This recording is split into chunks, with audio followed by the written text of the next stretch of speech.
खुश आमदीद दोस्तों, मैं हूं इब्तिसाम जाहिद और आप देख रहे हैं मेरा यूट्यूब चैनल। शुरू करते हैं आज की कहानी। मुझे याद है जब मैं 3-4 साल की थी, तब मैंने माँ के साथ काम पर जाना शुरू किया था। मैं माँ का हाथ बटाने की बजाय इसको तंग किया करती थी। जब माँ मेरी रो से जिच आ जाती तो कभी मुझे प्यार करती और कभी 2-3 थप्पड़ रसीद करके अपनी किस्मत को कोसने लगती थी। आहिस्ता आहिस्ता शऊर आने लगा तो मैं माँ को तंग करने की बजाय इसका हाथ बटाने लगी। इस दौरान माँ ने कई घर बदले और मैं उसकी मेहनत व मशक्कत का एक लाजमी जुज़्व बनती गई। होश संभालते ही अपने बाप को होश व खिरत से बेगाना पाया। नशे की दलदल में वो तमाम उम्र गर्क रहा। माँ जितना भी कोसती वो पत्थर की सूरत बना सुनता रहता। एक दिन मजदूरी कर लेता तो एक माह फारिग रहता। घर का खर्चा माँ के कंधों पर था। मुझसे छोटे 7 बहन भाई और थे, भूखे प्यासे रोते सिसकते हुए। नन्हे मुन्ने इंसानों की इस फौज से हमारी कुटिया में भौचाल सा रहता था। इस भूखी प्यासी फौज को माँ अकेले नहीं पाल सकती थी। बाप तो नशे की दलदल में गर्दन तक धंस गया था। वो घर से बेगाना होकर कभी कब्रिस्तान और कभी किसी मजार पर फकीरों के डेरे पर रहने लगा। तभी माँ ने मेरे लिए काम ढूंढना शुरू कर दिया। मैं चाहती थी कि मेरे बहन भाई भूखे ना रहें, लिहाजा खुशी खुशी काम पर जाने लगी। जब मैं 12 बरस की हो गई तो तमाम काम करने लगी। माँ बीमार हो जाती तो मैं घरों में माँ की जगह काम कर लेती। वासिफ के यहाँ काम करते माँ को 2 साल हो गए थे। ये मियाँ बीवी शरीफ लोग थे, उनके यहाँ मैं माँ के साथ जाती थी। उनकी बेगम मुझसे मोहब्बत से पेश आती। वो बीमार रहती थीं, उन्हें सांस की तकलीफ थी। जब तकलीफ बढ़ जाती मैं उनकी खिदमत पर मामूर हो जाती। उन्हें दवा पिलाती, चाय वगैरह देती। वो मुझको बहुत चाहती थीं क्योंकि मैं उनकी खिदमत करती थी। शक्ल व सूरत मेरी अच्छी थी। वो कहती थीं कि सारा तो सकीना के यहाँ पैदा ना होती, किसी अमीर घर की मालिकन होती। तब मैं शर्माने की बजाय ठंडी आह भर कर खामोश हो जाती थी। मालिकन अक्सर मुझे अपने कपड़े दिया करती थी। मैं इनकी उतरन पहनकर बहुत खुश होती। इनको पहनकर मुझ पर निखार आ जाता था। मेरा बदन छुरीरा था, वो भी बीमारी से दुबली हो गई थीं। उनके कपड़े मुझे ठीक आ जाते थे। जब कभी मैं नहाकर उनके दिए लिबास पहन लेती तो मालिकन मुझको देखकर खौफ खा जाती। कहती, लड़की तो खुद को छुपा कर रख। ये दुनिया बड़ी बुरी जगह है। घर से निकलते समय चादर ओढ़ लिया कर। लिहाजा मैं जब घर जाती तो खुद को एक बड़ी चादर में छुपा लेती। मैं इतनी खूबसूरत थी कि सड़क पर चलते लोग मुझे मोड़ मोड़ कर देखते थे। वासिफ साहिब उम्र रसीदा सूफी मंश इंसान थे। नमाज रोजे के पाबंद और दिल में खौफ खुदा रेकनी वाले आदमी थे, मगर अल्लाह ताला ने उनको बच्चों की नेमत से महरूम रखा था। शायद इसीलिए वो मुझसे ऐसा सलूक रखते थे जैसा कोई अपने बच्चों से रखता है। उन्हीं दिनों सुना कि उनके छोटे भाई दुबई से आ रहे हैं। उनका नाम आरिफ था। मेरा काम बढ़ गया क्योंकि वासिफ साहब ने कहा था कि मेरे छोटे भाई को कोई कमी महसूस ना हो। वो मेरा भाई जरूर है, लेकिन मैं इसे अपना बेटा समझता हूं। मालिक के कहने पर मैंने भी कोई कसर नहीं छोड़ी। घर को शीशे की तरह चमका दिया। आरिफ के कमरे को सजा संवार कर गुलजार बना दिया। आरिफ मुझे मुतासिर कुन शख्सियत ना लगा। न जाने इसमें क्या ऐसी झलक थी कि मुझे इसके सामने जाने से वहशत होने लगती थी। इसके आ जाने के बाद जल्द घर जाने की कोशिश करती थी। हर तरह इससे पहलू बचा कर रखती थी, लेकिन जितना मैं इससे कनी कतराती वो मेरे पीछे आता था और कोई ना कोई बात शुरू कर देता। मैं खामोशी से नजरअंदाज करती, मगर वो अपनी हाँ के जाता। एक रोज सुबह ही सुबह दरवाजे पर दस्तक हुई। देखा तो वो सामने खड़ा था। बोला, घर में रात अचानक मेहमान आ गए। भाभी ने बुलाया है, जल्दी करो। माँ बोली, हाँ हाँ तो जा, मैं बच्चों को नाश्ता दे दूंगी। मैं चादर की बुक्कल मारे इसके साथ गाड़ी में बैठ गई। गाड़ी गेट के अंदर गई तो मैंने देखा घर में मुकम्मल सुकूत था। सुकूत तो पहले भी रहता था। बेगम साहिबा अपने कमरे में लेटी रहती थीं और मैं खामोशी से काम करती रहती थी, लेकिन आज का सुकूत गहरा था। मैंने बेगम साहिबा के कमरे में जाकर देखा, वो खाली था। बाथरूम खोलकर देखा, वहां वो ना थीं। उन्हें पुकारा, जवाब न मिला। तभी मैंने बाहर आकर आरिफ से पूछा, साहिब, आपा बेगम साहिबा कहाँ है? कहने लगा, उनके भाई का एक्सीडेंट हो गया है, भाई साहब और भाभी मुल्तान गए हैं। वो शाम तक वापस आएंगे। मुझे भी जाना है, इसीलिए तुम्हें लाया हूं। अगर वहां बता देता तो तुम घबरा जाती। घर का ख्याल करना, लेकिन पहले मुझे नाश्ता बना दो। मेरा दिल धक से हुआ, मगर खुद पर काबू पाकर मैं बावर्ची खाने चली गई और उसके लिए नाश्ता तैयार करने लगी। थोड़ी देर अपने कमरे में जाकर वो फिर बावर्ची खाने में आ गया। कहने लगा, नाश्ते की ट्रे मेरे कमरे में ले आना। जब मैं ट्रे लेकर उसके कमरे में गई, वो अपने बिस्तर पर लेटा हुआ था। मुझे देखकर उठ बैठा और बोला, इतनी अच्छी शक्ल सूरत है, फिर भी किसी के घर का काम करती हो। तुम्हें नौकरानी नहीं, हमारे जैसे किसी घर की रानी होना चाहिए था। मैंने जवाब ना दिया। खामोशी से चाय इसकी प्याली में उंडेलने लगी तो वो कहने लगा, तुम नहीं जानती तुम्हें काम करते देखकर मेरा दिल किस कदर कोड़ता है। तुम्हें अपनी खूबसूरती का एहसास नहीं है। मैं वापस जाने को मुड़ी तो वो फुर्ती से दरवाजे पर आ गया। मैंने कहा, साहिब रास्ता छोड़ो। एक शरीफ इंसान के अब भाई हो, उनकी शराफत का तो लिहाज करो। मुझको खतरे का पूरी तरह एहसास हो गया था, लेकिन इतनी जल्द किसी अचानक हमले के लिए मैं तैयार ना थी। तभी मेरी फरियाद एक बेबस पंछी की मानिंद शीशे के दरवाजों और दीवारों से टकराने लगी। गम के मारे में तो मर जाती कि अचानक किसी ने घंटी बजाई, यूं उसको गेट पर जाना पड़ा। मैं पिछले दरवाजे से भागकर घर पहुंची। मेरी सूरत हवन्नक थी। मां मुझको देखकर चौंक गई। मैंने सब कुछ इसको बता दिया। इस पर थोड़ी देर के लिए सक्तातारी हो गया। वो खामोशी से सर पकड़कर दीवार के सहारे बैठ गई। कहने लगी, अगर तेरा बाप नशा न करता और गैरतमंद होता तो आरिफ का निशान बाकी न रहने देता, मगर हम तो उसके होते गरीब और लावारिस हैं। रात भर में अपनी जगह और मां अपने बिस्तर पर जागती रही। सुबह मैंने काम पर जाने से इनकार कर दिया, मगर मां ने कहा, बेटी हम गरीब हैं तो जहां भी काम पर जाएगी कोई न कोई बात होगी। तुम जरा मुझे वहां जाने दो, क्या पता बेगम साहिबा और साहिब आ गए हों, उनको किस्सा बताकर ही काम छोड़ेंगे।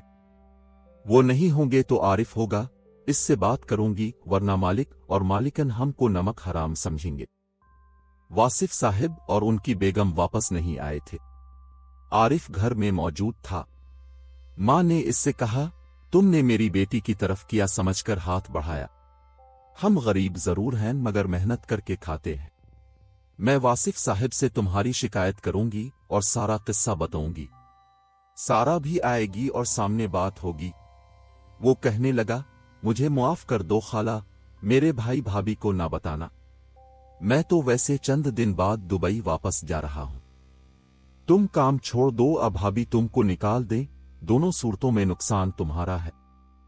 हां, अगर तुम चाहो तो मैं तुम्हारी माली मदद कर सकता हूं, लेकिन तुम अपनी जबान बंद रखना। ठीक है, मां ने कहा, मदद करो तो मैं किसी से कुछ ना कहूंगी। आरिफ ने मां को 20,000 रुपए दिए और कहा कि ये रख लो, तुम्हारे काम आएंगे। कल से तुम्हारी बेटी ना सही, तुम आकर मेरा खाना बना जाना जब तक भाभी और भाई नहीं आ जाते। दरअसल तुम्हारी बेटी खूबसूरत बहुत है, इससे काम ना कराओ। मां रकम लेकर आ गई और कहा, बदमाश से 20,000 रुपए ले आई हूं, झोंपड़ी की जगह एक कमरा तो बनवा लूंगी। मुझे मां की ये बात अच्छी ना लगी। मैंने कहा, मां तुमने इससे रकम क्यों ली? आसिफ साहिब को शिकायत करना थी। मेरा तो जी चाहता है कि इस रकम को चूल्हे में फेंक दूं। पागल लड़की, तेरी इज्जत तो खुदा ने बचा ली, अब बात मालिकन या मालिक से कहने से क्या मिलेगा? उल्टा उनका काम छोड़ना पड़ेगा। वो खुद तो शरीफ लोग हैं और वो नामुराद यूं भी दुबई जाने वाला है।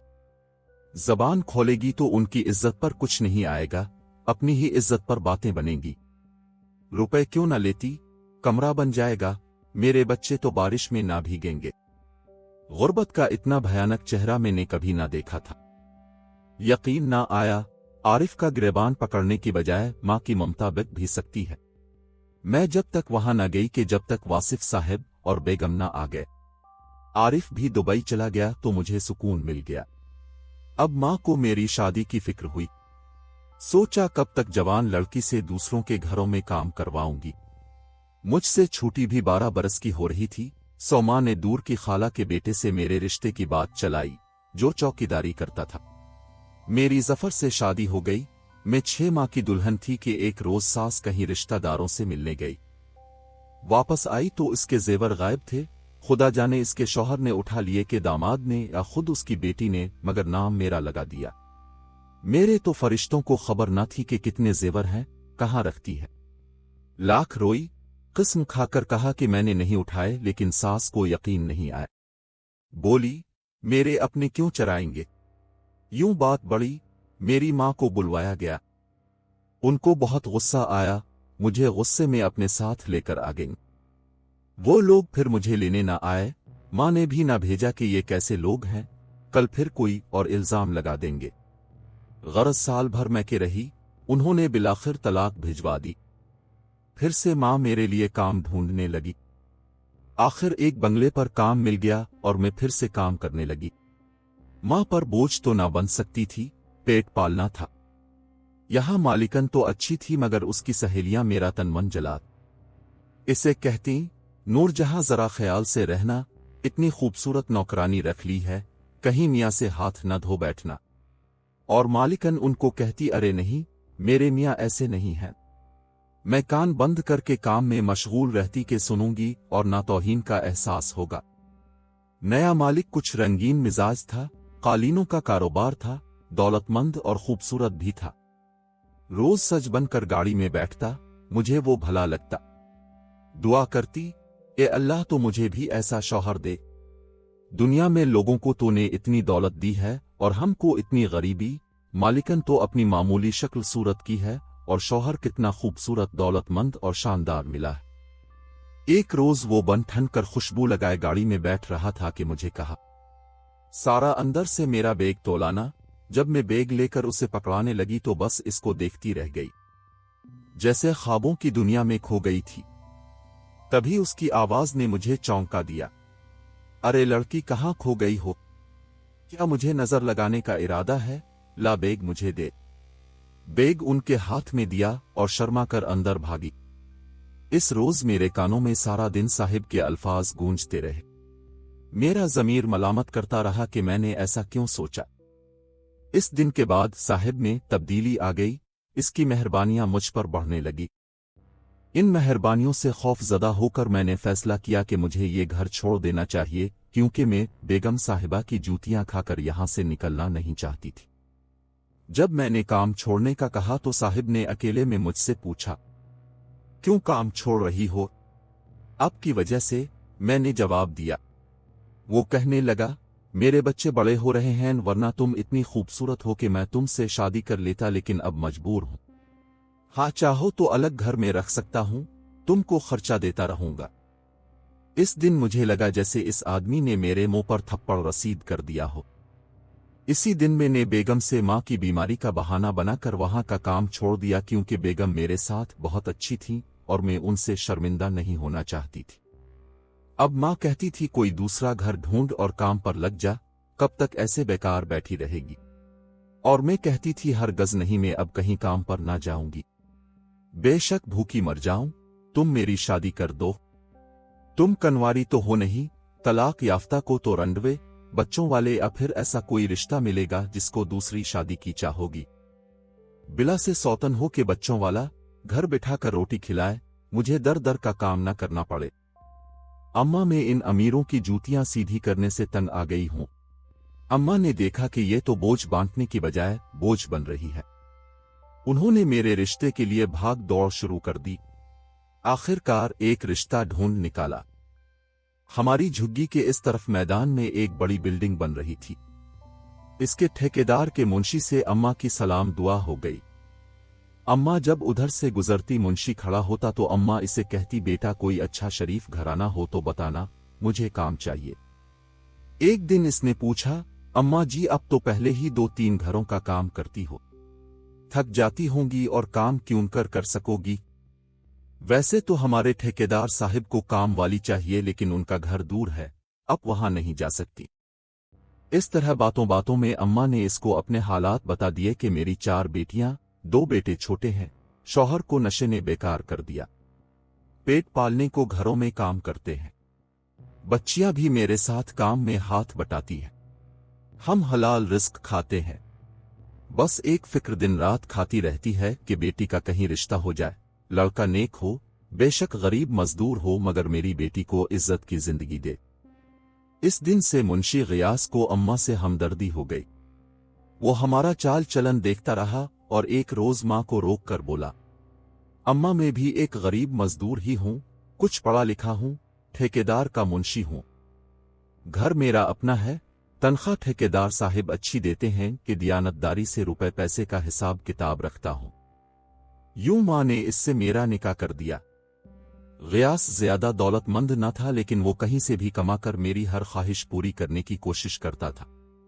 मैं हर काम अपनी मर्जी से करती थी। इसको यही खुशी बहुत थी कि मैंने सौतन की 2 बेटियों के बाद इसको बेटा दिया था। ये वो वक्त था कि चाहती तो कनात से काम लेकर अपनी पुरसुकून जिंदगी में जम हो जाती, मगर जिनके हालात इब्तिदा में दिगरगू रहे हों शायद उनकी नफ्सियात बदल जाती। मेरी भी शख्सियत में कमी रह गई थी।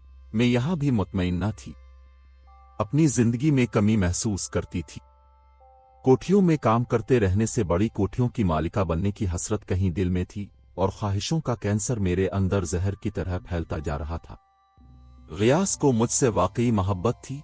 उसने मेरे लिए दिन रात काम किया। वो तमाम आमदनी मेरे हाथ पर रख दिया करता था। मैंने इसे कहकर अपनी 2 बहनों की शादियां की, भाई को स्कूल में दाखिल करवाया और उसके लिए कपड़े जूते चीजें पहुंचाती रहती। मेरा बेटा इलियास अपनी बड़ी मां से ज्यादा मानूस था। इसकी सौतेली बहनें इसको हर वक्त गोद में उठाए रखती थीं, सजाती संवारती थीं। सौतन ने मेरे बेटे को हकीकी मां का प्यार दिया। वो अक्लमंद मेरी फितरत को समझ चुकी थी।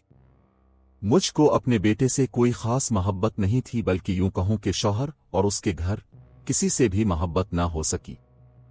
यूं लगता जैसे कि मेरा घर नहीं बल्कि मेरी सौतन का घर है। गियास का ठेकेदार कभी कभी इसको अपनी गाड़ी में घर से उठाने आता था। उसने एक बार मुझे देखा तो देखता ही रह गया। इसके बाद वो बहाने से हमारे घर आने लगा। मेरे बच्चे को प्यार करता, इसे घुमाने ले जाने लगा था कि मेरी तवज्जो उसकी तरफ मबजूल हो।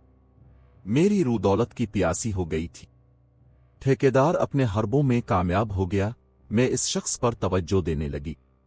गियास घर पर ना भी होते और वो आ जाता तो मैं चाय बिस्कुट से तवाज़ो करती। इसका नाम फिरोज था। मेरी सौतन पर्दा करती थी जबकि मैं पर्दा नहीं करती थी। यूं गियास के घर रहकर फिरोज मेरी जिंदगी में आ गया। उसने मुझे सोने के जेवरात बनवा कर दिए जो मैं मां के पास छुपा आती थी। मैं सोने की चमक दमक देख उसकी गिरविदा हो गई थी। कुछ ही दिनों बाद मेरी सौतन को हालात का अंदाजा हो गया। गियास को भी शक रहने लगा, लेकिन इन दोनों ने ना टोका और जबान से कुछ न कहा। फिरोज ने मुझ पर पैसा लुटाया तो मैंने गियास से तलाक मांगनी शुरू कर दी। उन्हीं दिनों अब्बा वफात पा गया। ठेकेदार ने इसकी तजहीज और तदफे की और मां को 2 कमरों का पक्का मकान भी बनवा दिया कि मजदूर भी इसके अपने थे और तामीर का सामान भी ढेरों इसकी तहवील में रहता था। मां को अंदाजा न था कि वो ये इनायतें क्यों कर रहा है। बस फिर किया था, पहली बार दौलत का चस्का लगा तो मेरा दिमाग खराब हो गया। मैं बात बात पर गियास से लड़ने लगी तो उसने मुझे तलाक दे दी। मैंने बेटा भी उसको दे दिया क्योंकि वो मेरी सौतन से पला हुआ था। तलाक के बाद मैं चंद दिन मां के घर रही, फिर ठेकेदार के एक दोस्त के फ्लैट में आई। बहुत खुश थी, समझ रही थी कि अब मेरा ख्वाब पूरा होगा और मैं एक बड़ी कोठी की मालिका बनकर रहूंगी। मैंने निकाह की बात की। फिरोज ने कहा, तुम मेरी मेहमान हो, इद्दत की मुद्दत तो पूरी होने दो वरना लोग क्या कहेंगे, वो हम पर फतवे लगाएंगे। दिन गुजरते गए। फिरोज का दोस्त एक शरीफ आदमी था। जाने फिरोज ने इससे क्या बात की थी, वो दरवाजे से अंदर भी नहीं आता था। जो चीज दीनी होती दरवाजे के बाहर से ही देकर चला जाता था। इद्दत की मुद्दत भी गुजर गई। फिरोज ऐसे ही मुझे बेवकूफ बनाता रहा। जब आता हर बार मैं निकाह का कहती और वो जवाब देता, मैं तुम्हारे पास हूं, तुम मेरे पास हो, अब इतनी भी किया जल्दी है निकाह की। 1 साल उसने ऐसे ही निकाल दिया। जब निकाह का नाम लेने लगती नाराज हो जाता। उसने मुझे बांदी बना कर रखा हुआ था। वो दिन भी आ गया कि वो 1 माह तक घर ना आया। तन्हाई और खौफ से मैं मरने लगी। इसके इंतजार में परेशान थी कि एक दिन चंद आदमी आए और फ्लैट खाली करने को कहा। मैंने कहा, मेरे शौहर फिरोज आ जाएं तो उनसे बात करना। वो बोले, वो तो फराड के केस में गिरफ्तार हो चुका है, हमने इससे बात की है, इसी ने कहा है कि तुम अपना फ्लैट इस औरत से खाली करवा लो। वो मेरी बीवी नहीं है। ये बात सुनकर मेरे पैरों तले से जमीन निकल गई। क्या इंसान इतने भी बेरहम हो सकते हैं? मैंने सोचा। हाँ, इतने भी बेरहम हो सकते हैं, क्योंकि मैं भी तो इतनी बेरहम हो गई थी। गियास जैसे शरीफ आदमी को छोड़ा, हत्ता कि अपने मासूम बच्चे पर भी मुझे रहम ना आया। दौलत के पीछे जिंदगी बर्बाद कर ली। मैंने इन मर्दों से उलझना मुनासिब ना समझा। सोचा ये बेइज्जती कर देंगे, मैं अकेली क्या कर सकती हूं। अपना मुख्तसर सा सामान उठाया और मां के घर आ गई। मां को इस बात का बड़ा गम था कि मैंने गियास का घर क्यों छोड़ा, जबकि वो गरीब हमारी तमाम जरूरतें पूरी कर सकता था। मां मुझसे बहुत नाराज थी, मगर जब मैं रोती हुई उसके पास गई तो उसने मुझे गिले लगा लिया, लेकिन बहन भाई तो मां नहीं हो सकते। वो बड़े और सियाने हो चुके थे। उन्होंने मुझे बहुत बुरा भला कहा और धुतकार दिया। कहा कि तुम बदकिरदार हो, तुम जैसी बदकिरदार को हम घर में नहीं घुसने देंगे। तुम्हारी वजह से हमें जमाने की बातें सुननी पड़ेंगी। अब तुम ये चाहती हो कि हम तुम्हारी खातिर ये घर, ये मोहल्ला छोड़ दें। गियास भाई यहां आकर धाड़े मार मार कर रो कर गए हैं। सारे मोहल्ले ने तुम्हारी बेवफाई की रुदाद सुनी है। जब मां बहनें घर घर काम करती थीं, तब कोठियों वाले हमको इज्जत की नजर से देखते थे। अब हमारे पास खाने को सब कुछ है, हम पक्के घर में रहते हैं, उजले कपड़े पहनते हैं, लेकिन तुम्हारी वजह से लोग हमें मुंह नहीं लगाते हैं। बूढ़ी मां टुकर टुकर मुझे देखती रही और भाइयों ने धक्के देकर घर से निकाल दिया। मेरे कपड़ों की गठरी भी उन्होंने उठाकर सड़क पर फेंक दी। खुदा ने गियास जैसा अच्छा शौहर देकर एक बार मुझे संभलने का मौका दिया था और मैंने इसको गंवा दिया। अब मैं नफरतों और ठोकरों ही के लायक थी। फिर भी कोई दरवाजे न खुले देखकर मैं सौतन के घर चली गई। गियास ने मुझे कबूल न किया, क्योंकि उसके घर पर अब मेरा कोई हक न था। मैंने कहा, मेरा बेटा ही दे दो। गियास ने जवाब दिया, तेरी जैसी औरत इसको क्यों कर पालेगी, तेरा तो अपना कोई ठिकाना नहीं है। सौतन ने फिर भी तरस किया और बेटा मेरी गोद में दे दिया। वो पांव पांव चलता मेरे पास आया। मुझे पहली बार अपने मुजरिम होने का शिद्दत से एहसास हुआ। मैंने अपनी बाहें फैला दी। वो मुझे अजनबियत से तकता रहा, फिर दौड़कर मेरी सौतन के पास चला गया और उसके गिले से चिमट गया। उसने मुड़कर भी मुझे नहीं देखा। मेरी सौतन ने गियास से कहा, उसको सर छुपाने की जगह दे दो। तलाक दे चुका हूं, अब क्यों कर उसे रख सकता हूं। मैं रोती हुई मायूस वहां से निकल आई। आखिरी दर बेगम वासिफ का था। वहां वो नाग रहता था जिसने पहली बार मुझको डसने की कोशिश की थी। डरते डरते मैंने उनके घर में कदम रख दिया। वासिफ साहिब ने बताया कि बेगम की वफात हो चुकी है, मैं घर में अकेला रहता हूं। आरिफ अपनी बीवी के साथ दुबई होता है, कभी कभी आ जाता है। घर तो अकेला है और तुम मेरी बेटी जैसी हो, लेकिन क्या तुम यहां रह पाओगी। उन्होंने एक दोस्त के घर मुझे मुलाजमा रखवा दिया, जिनकी मां को फालिज हो गया था। उनको इस बीमार के लिए मुस्तकिल खिदमतगार की जरूरत थी। दिन गुजरते रहे, फालिज की मरीजा भी वफात पा गई, मगर उन घर वालों ने मुझे नहीं निकाला, अपना सर्वेंट क्वार्टर रहने को दे दिया। मुझे शादी से नफरत हो चुकी थी। उनकी बरसों खिदमत करके 2 वक्त की रोटी खाती रही, यहां तक कि एक दिन मेरा बेटा मुझे लेने आ गया। गियास फौत हो चुके थे और बेटे को मेरी सौतन ने भेजा था। इलियास पढ़ लिख कर अच्छी नौकरी पर लग गया था। मेरी सौतन को मेरी मुसीबतों और आलाम का पता था। बेटे की वजह से मेरी खबर रखती थी। वही एक दिन बेटे के साथ आई और मेरा सामान उठवाकर मुझे घर ले आई। यूं इस खानदानी और शरीफ औरत की वजह से मुझे खोया हुआ घर मिल गया। आज बुढ़ापे में सुकून से बेटे के पास रह रही हूं। मेरे भाई बहन तो मुझसे नहीं मिलते, मगर बूढ़ी मां मिलने आ जाती है। गियास शरीफ इंसान थे, तभी उनके खून ने मुझसे वफा की और इस अजीम औरत के कदमों में बैठती हूं जिसको लोग मेरी सौतन कहते हैं। وہ मरहूम गियास की सगी अमजाद है। अगर वो मुझे सहारा न देती तो आज मैं सड़कों पर भीख मांग रही होती। कैसी लगी आज की कहानी? कमेंट बॉक्स में जरूर आगाह करें। मुझे दीजिए इजाजत। खुदा हाफिज।